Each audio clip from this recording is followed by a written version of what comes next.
les choses indispensables, j'ai 3 critériums, j'en ai un sec, un gras et un très gras. Ça c'est ma hantise absolue. T'es en train de dessiner et t'as plus de mine et tu deviens fou, hein, il n'y a pas d'autre mot. Donc ne jamais tomber en panne. Ça c'est un pinceau qui permet en fait, quand je gomme avec cette gomme là, aussi pareil, une gomme plutôt précise.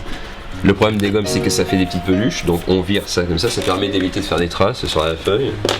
Ce sont des porte-plumes que j'ai fabriqués moi-même en fait, à partir de stylos que j'ai démonté et remonté en sens inverse de façon à coincer la plume au bout.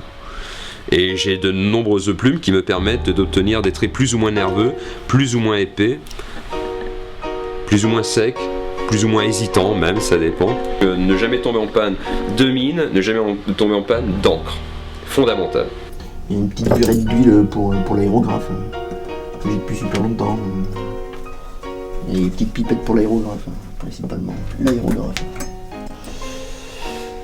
Des petits pistolets comme ça qui me permettent de faire des fonds colorés, des peintures.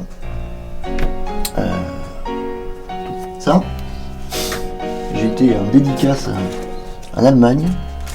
Il y a un lecteur qui est venu et qui m'a offert ce petit Bouddha. Et depuis, bah voilà, il est sur ma table à dessin.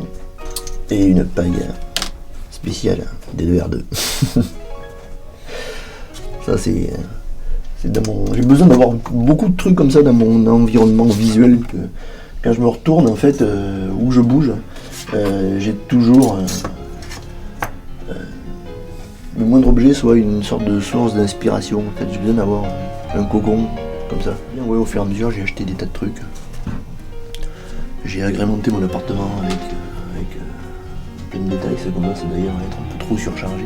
Un beau jour, peut-être que je pourrais même plus bouger. Mais au bout d'un moment, ça finit par devenir pesant. Je range, hein, des fois. Faut pas croire.